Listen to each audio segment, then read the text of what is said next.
नमस्कार दोस्तों, स्टार्ट करते हैं हमारे आगे के रूल। 10 रूल आज और पढ़ेंगे हम। ठीक है, 100 करने हमें 10 दिन में कंप्लीट हो जाएंगे ये। तो देखना, अभी हम पढ़ेंगे यूजेस ऑफ वर्ब्स का। ठीक है, वैसे तो मैंने आपको बता दिया है, जब मैंने एडवांस्ड बैच में आपको जब करवा रहा था तो काफ़ी चीज़ें मैंने आपको बता दी हैं। तो कोई बात नहीं, दोबारा से हम कर लेते हैं। तो देखना, रूल इसमें लिखा हुआ है, कोशिश करना समझ में आ जाए। तो देखना, when there are two subjects in a sentence and they are not in the same number, then we must have to use separate auxiliaries is, am, are, was, were, has, have for both of them। जैसे कि इन्होंने एक इसमें ये दिया हुआ है, यदि दो सब्जेक्ट हैं किसी सेंटेंस में, ठीक है, और दोनों सब्जेक्ट की जो वर्ब्स हैं वो अलग अलग हैं। ठीक है, मतलब सॉरी, दोनों सब्जेक्ट के जो सब्जेक्ट हैं, जैसे कि एक प्लूरल है एक सिंगुलर है, तो दोनों के लिए आपको सेपरेट हेल्पिंग वर्ब का यूज़ करना पड़ेगा। फॉर एग्जांपल यहाँ पर देखना, 3 किल्ड दिया हुआ है, 3 किल्ड एंड 1 वर इंजर्ड। अब यहाँ पर आप देखना, 3 क्या है आपका प्लूरल, 1 क्या है आपका सिंगुलर, तो 1 के साथ क्या लगेगा, वॉज, और 3 के साथ क्या लगेगा, वर। फालतू की बात है इसमें। ठीक है, तो ये आपको पता ही है कि भैया ये प्लूरल है, पैसिव में जाएगा। 3 मर गए या मारे गए और 1 इंजर्ड हुआ। ठीक है, 3 मारे गए और 1 इंजर्ड हुआ, तो 3 were killed and 1 was injured, क्योंकि 1 क्या है आपका एक वचन है, 3 क्या है आपका बहुवचन है, तो 3 के साथ वर क्योंकि प्लूरल है और 1 के साथ वॉज क्योंकि सिंगुलर है। नेक्स्ट देखना, a single verb should be made to serve two subject only when the form of verb is the same for both the subjects। ठीक है, जैसे कि आप एग्जांपल देखना, देखो आपको कभी भी रूल क्लियर करना हो ना, तो रूल को रट के तो कभी याद नहीं होता। बेस्ट वे क्या है आपका कि आप एग्जांपल को याद कर लीजिए, वो ज़्यादा आपके लिए इंपॉर्टेंट होता है। जैसे कि देखना, I am 70 years old, मैं कितने साल का हूँ, 17 साल का हूँ, एंड माई सिस्टर 14। अब यहाँ पर देखना, 14 डायरेक्ट लिख दिया, इसकी वर्ब कहाँ गई, वर्ब तो लिखनी थी ना, यहाँ पर वर्ब को लिखा ही नहीं। देखना, मैं 17 साल का हूँ और मेरी सिस्टर 14, कि मेरी सिस्टर 14 साल की है, क्या लिखोगे आप, 14 साल की है तो आपको लिखना पड़ेगा ना। तो यहाँ पर आपने इस 14 का यूज़ किया। I am 17 years old and my sister is 14, तो आपको वर्ब तो लगानी पड़ेगी ना, यहाँ पर वर्ब ही नहीं लगाई इन्होंने, माई सिस्टर 14 ही कर दिया direct. My sister 14, my sister is 14 का यूज़ यहाँ पर करना पड़ेगा। या आप इसको ऐसे भी बोल सकते थे, I am 17, मैं 17 का हूँ, एंड माई सिस्टर इज़ 14। दोनों का आप यूज़ कर सकते थे। ठीक है, नेक्स्ट देखना, ये बहुत ज़्यादा इंपॉर्टेंट है, ये कई बार एग्जाम में आया हुआ है। ठीक है, और एडवांस्ड की एरर्स के अंदर भी मैंने इसे करवाया है, यदि आपको याद हो तो। ठीक है, और मैंने बोला भी है वहाँ पर, ये बहुत इंपॉर्टेंट है, 2 जगह पर आया है ये। देखना, 2 ऑक्सिलरीज, देखिए ऑक्सिलरीज का मतलब क्या होता है, helping verb, can be used with one principal verb only when the form of the principal verb is appropriate to both the auxiliaries. कितना कठिन लिखा हुआ है, अब मैं आपको सिंपल भाषा में बताता हूँ। ठीक है, देखना, इसमें लिखा हुआ है, जैसे कि देखना, इनकरेक्ट लिखा हुआ है, इसको देखो सिंपल भाषा में, ये जो लाइन लिखी हुई है ना, ये सही बोलूँ तो मुझे ही समझ में नहीं आई, लेकिन एग्जाम्पल जिंदाबाद, मेरा ऐसे ही कॉन्सेप्ट क्लियर हुआ है। ये रूल्स पे, इतनी कठिन लैंग्वेज पर मैं कभी ध्यान नहीं देता। हाँ, होता क्या है ना, जैसे आप यदि किसी टीचर से पढ़ते हो ना, तो वो इनको रट लेता हो, फिर इनको इतना टफ बता देता है ना कि आपको इतना, मतलब आप समझ ही नहीं पाते, आपको लगता है पता नहीं कौन सा खतरनाक रूल है, और आप इसको याद करते हैं, 2 ऑक्सिलरीज ETC। बिल्कुल सिंपल है, देखो मैं बताता हूँ आपको। यहाँ पर देखना, ही नेवर हैज़, ठीक है, ही नेवर हैज़, यानी कि देखिए प्रेजेंट परफेक्ट बनाने की कोशिश कर रहा है, यहाँ पर प्रेजेंट परफेक्ट बनाने की कोशिश करना है, एंड नेवर विल, अब यहाँ पर क्या हो गया, फ्यूचर बनाने की कोशिश कर रहा है। तो देखना, यहाँ पर प्रेजेंट परफेक्ट टेंस है, यहाँ पर फ्यूचर इंडेफिनिट टेंस है, वर्ब आपकी कौन सी है, टेक, वर्ब कौन सी है, टेक। तो देखिए आपको पता है प्रेजेंट परफेक्ट के साथ में वर्ब की थर्ड फॉर्म आती है, तो आपको सेपरेटली वर्ब की थर्ड फॉर्म लिखना पड़ेगा। और जब आप किसका यूज कर रहे हैं, फ्यूचर इंडेफिनिट का, तो आपको पता है वर्ब की फर्स्ट फॉर्म का यूज किया जाता है ना। तो यहाँ पर देखना, यहाँ पर इन्होंने इतना ही छोड़ दिया, he never has and never will take such strong measures. ठीक है, उसने ना कभी लिए हैं और ना कभी लेगा उसने ना कभी लिए हैं ना कभी लेगा ऐसे स्ट्रॉन्ग मेजर्स को, इतने बड़े पैमानों को। तो यहाँ पर आपको देखो वर्ब की थर्ड फॉर्म पूरी लिखनी पड़ेगी, ठीक है। ही नेवर हैज टेकन, पूरी वर्ब की फॉर्म लिखनी पड़ेगी क्योंकि वर्ब की थर्ड फॉर्म का यूज किया जाता है परफेक्ट के साथ में। And never will take such strong measures. मैं आपको एसएससी में पूछी गई गलती बताता हूं यहाँ पर, जैसे देखना, he has comma and is doing great work, great efforts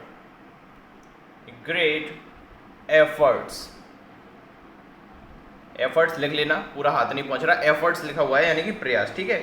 अब यहाँ पर देखना वर्ब आपकी देखो, एक तो ये क्या है, परफेक्ट है, ही हैज लिखा हुआ है, और यहाँ पर क्या हो रहा है, ये प्रेजेंट कंटिन्यूस आ रहा है। वर्ब कौन सी है आपकी, डू, ठीक है। तो यहाँ पर आपको पूरा लिखना पड़ेगा सेंटेंस, पहला आपको ही हैज डन पूरा लिखना पड़ेगा, वह कर चुका है और अभी भी कर रहा है बहुत अच्छे प्रयास, ठीक है। वह अच्छे प्रयास कर चुका है और अभी भी कर रहा है वो अच्छे प्रयास। तो ही has done and is doing great efforts, इस प्रकार से यूज किया जाता है। अब क्लियर हो जाना चाहिए आपको, ठीक है। 2 एग्जाम्पल मैंने आपको बता दिए हैं। नेक्स्ट देखना आगे, देखना फिर से एग्जाम्पल देखना। यहाँ पर वर्ब की गलती है सिंपल ऑक्सिलरीज यानी कि हेल्पिंग वर्ब की गलती है। देखना कैसी गलती आती है, incorrect 10 candidates have passed in 1 field. देखना यहाँ पर आप परफेक्ट टेंस का यूज कर रहे हो, 10 कैंडिडेट्स क्या है आपका सब्जेक्ट, आप यहाँ पर क्या लगा रहे हैं, प्रेजेंट परफेक्ट का यूज कर रहे हो, और यहाँ पर आपने पास्ट का यूज कर दिया, तो ऐसा नहीं किया जाएगा, पूरा लिखेंगे। देखना 10 कैंडिडेट्स हैव पास्ड, जो 10 प्रत्याशी हैं वो पास हो चुके हैं और एक फेल हो गया है। 1 हैज फेल्ड का यूज किया जाएगा यहाँ पर, प्रेजेंट परफेक्ट, यहाँ पर भी प्रेजेंट परफेक्ट का यूज आपको करना पड़ेगा। पैरेललिज्म लग रहा है, यदि पहला परफेक्ट है तो दूसरा परफेक्ट, यदि पहले को आप परफेक्ट कर रहे हो दूसरे को आप कंटिन्यूस कर रहे हो तो पहले को पूरा परफेक्ट बनाना पड़ेगा। जैसे कि he has done and still doing great efforts आ गया। जैसे कि he never has and never will take, अब यहाँ पर वर्ब क्या है आपकी, टेक, तो यहाँ पर आपको टेकन पूरा करना पड़ेगा इसको, he never has taken and never will take such strong measures, ठीक है। थोड़ा डीप से समझ लेना इनको वर्ब्स को, ठीक है। नेक्स्ट देखना, ये तो आपको पता ही है, यदि स्टार्टिंग का टेंस यदि पास्ट इंडेफिनिट होता है तो पूरा टेंस किस में आता है, पास्ट इंडेफिनिट में आता है, ठीक है। जैसे कि देखना ही सक्सीडेड, वह सफल हुआ क्योंकि उसने कठिन काम, करता है कि कठिन काम किया था, कठिन काम उसने किया। तो देखिए यहाँ पर प्रेजेंट आ रहा है, ये क्या है, पास्ट इंडेफिनिट, यहाँ पर प्रेजेंट कर दिया, जबकि आपको दोनों टेंस को किस में रखना पड़ेगा, पास्ट में। तो ये सही हो जाएगा आपका, he succeeded because he worked hard, ठीक है। यदि एक सेंटेंस आपका पास्ट इंडेफिनिट में तो दूसरा भी किस में रखेंगे, आप पास्ट में ही रखेंगे। देखो ये लिखा हुआ है, a past tense is the main clause should be followed by a past tense in the subordinate clause. वही चीज है, क्लॉज का मतलब क्या होता है, सेंटेंस होता है, ठीक है। क्लॉज का मतलब क्या होता है, एक सेंटेंस होता है। लैंग्वेज पर तो जानी मत, समझ में नहीं आएगा पूरे, जैसा मैं बता रहा हूँ वैसा समझते चलिए, ठीक है। लेमैन लैंग्वेज में, बिल्कुल हिंदी वाली भाषा में, दोस्त वाली भाषा में समझते चलिए। यदि आपका स्टार्टिंग का सेंटेंस किस में जा रहा है, पास्ट में आ रहा है, तो दूसरा भी किस में जाएगा, पास्ट में जाएगा, प्रेजेंट में नहीं जाएगा, बस इतना समझिए, ठीक है। प्रेजेंट में नहीं जाएगा। वह सफल हुआ क्योंकि उसने मेहनत की, कि वह सफल हुआ क्योंकि वह मेहनत करता है, ऐसा नहीं, वह सफल हुआ क्योंकि उसने मेहनत की। नेक्स्ट देखिएगा, देखना ये क्या है आपका, डायरेक्ट इनडायरेक्ट का कॉन्सेप्ट है। अब देखो इन्होंने कितना कठिन रूल बना के दिया है, पढ़िए आप खुद ही पढ़िए इसको। A past tense in main clause may be followed by a present tense in the subordinate clause when the subordinate clause express a universal truth. ये मैंने आपको डायरेक्ट इनडायरेक्ट में बता दिया, यदि आपको याद होता। मैंने आपको बताया था डायरेक्ट इनडायरेक्ट में यदि आपका रिपोर्टेड स्पीच के अंदर, आपकी रिपोर्टेड स्पीच के अंदर यूनिवर्सल ट्रूथ लिखा हो तो उसको हम चेंज नहीं करते।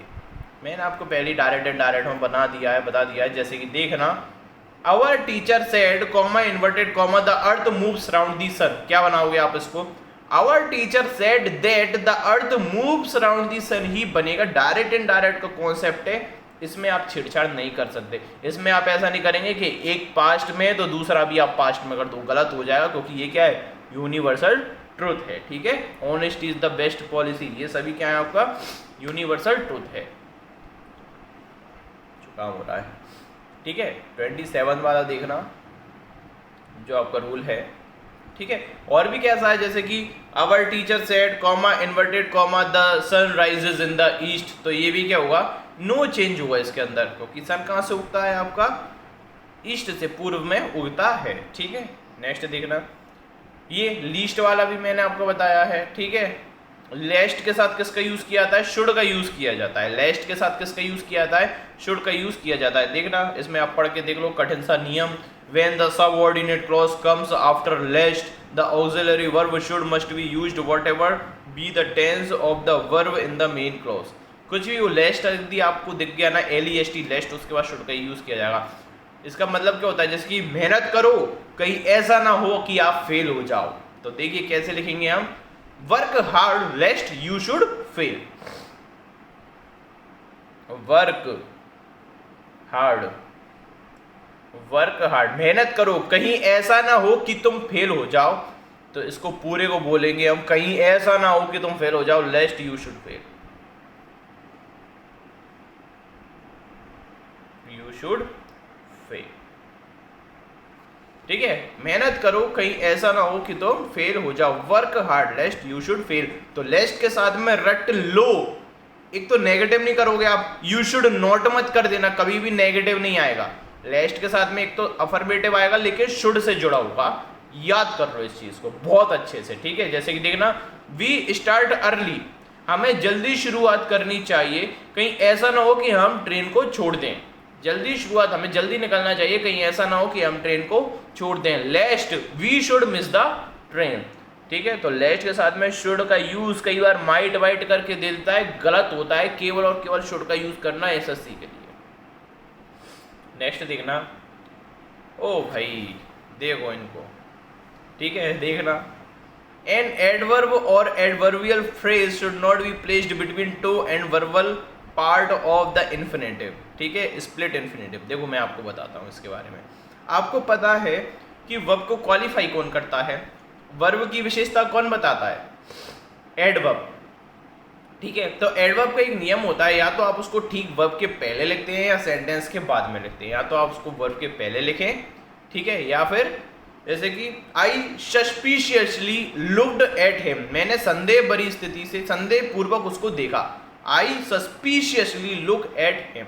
या फिर मैं बोलूंगा I looked suspiciously at him, या I looked at him suspiciously, तीन प्रकार से आप यूज कर सकते हैं। लेकिन जब आप इन्फिनेटिव का यूज करते हैं, यानी कि 2 + B1, जब भी आप 2 + B1 का यूज करते हैं तो याद रखना कभी भी 2 + B1 के रूप में वर्ब के पहले कभी भी एडवर्ब का यूज नहीं किया जाएगा। मतलब कि 2 और वर्ब की फर्स्ट फॉर्म के बीच में कभी भी एडवर्ब का यूज नहीं किया जाएगा। इसको हम बोलते हैं स्प्लिट इन्फिनेटिव का दोस्त, कि आपने इन्फिनेटिव को क्या कर दिया, तोड़ दिया बीच में से, बीच में एडवर्ब लगा के, जो कि नहीं किया जाता, ठीक है। तो याद रखना कभी भी 2 + वर्ब की फर्स्ट फॉर्म के बीच में कभी भी एडवर्ब का प्रयोग नहीं किया जाएगा। ये रूल इसमें बताना चाह रहा है। जैसे कि देखना यहाँ पर इनकरेक्ट इन्होंने बताया हुआ है, I hoped to immediately reply to your letter. तो देखना 2 और रिप्लाई इन्फिनेटिव के बीच में इन्होंने एडवर्ब को घुसा दिया, जो कि गलत है, ठीक है। कैसे करेंगे हम इसको, देखिए, आई होप्ड टू रिप्लाई, 2 + B1 को पहले लिख दिया और B1 के बाद में इन्होंने एडवर्ब का यूज कर लिया, क्योंकि एडवर्ब का यूज वर्ब के पहले या बाद में किया जाता है, लेकिन स्प्लिट इन्फिनेटिव नहीं किया जाता। 2 और वर्ब की फर्स्ट फॉर्म के बीच में कभी भी आप नहीं लगा सकते, ठीक है। तो उसको हमने सही कैसे कर दिया, ठीक है। I hoped to reply immediately to your letter. और जब मैं आपको एडवर्ब करवाऊंगा ना, तो उसमें बहुत अच्छे से इसको समझा दूंगा, इनका कैसी पोजीशन कहाँ पर रह सकती है, ठीक है। तो इस चीज़ को याद रखना, ठीक है। मैंने आशा की कि उसके लेटर का जल्दी से जल्दी मैं जवाब दे दूँ। तो I hoped to reply immediately to your letter, ठीक है।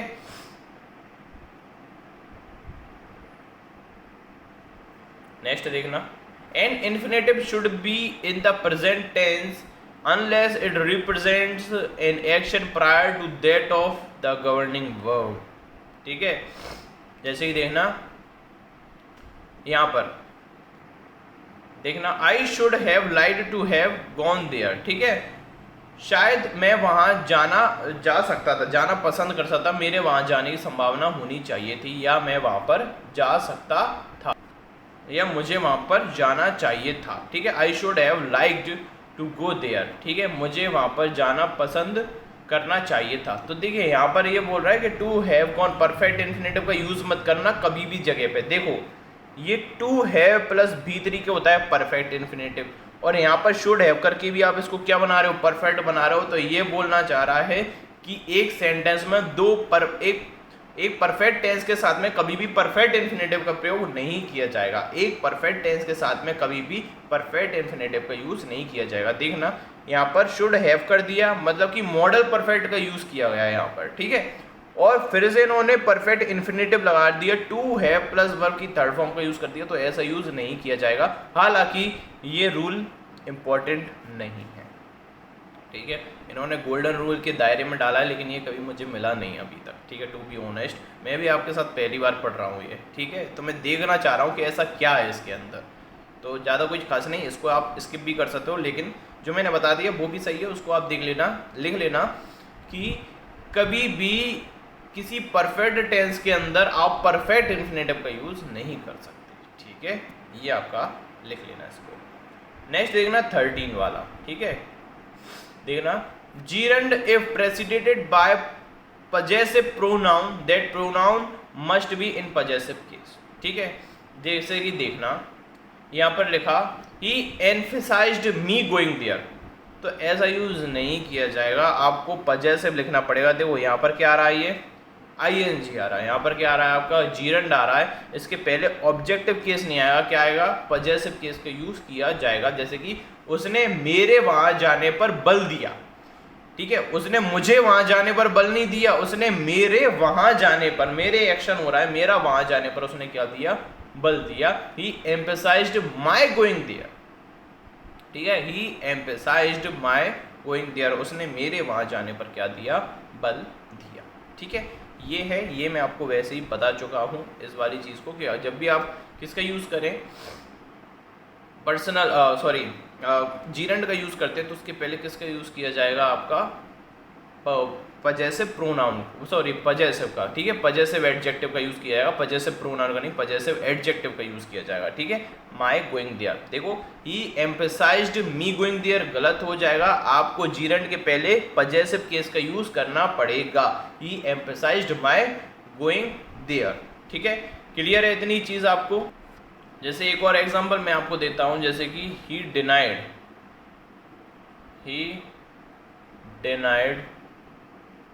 माई गोइंग देयर, उसने मेरे वहां जाने पर क्या कर दिया, मना कर दिया, ठीक है, उसने मेरे वहां जाने के लिए इनकार कर दिया, he denied my going there, ठीक है। ये इस प्रकार से आप इसको यूज कर सकते हो, ऐसे मत बोलना he denied me going there, ये गलत हो जाएगा, ठीक है। अगर आपको लिखना है तो आपको फिर प्रीपोजिशन ऐड करनी पड़ेगी, he denied me from going there का आप यूज कर सकते हो। याद रखना हमेशा जीरंड के पहले पजेसिव केस का यूज किया जाएगा, ना कि ऑब्जेक्टिव केस का, ठीक है।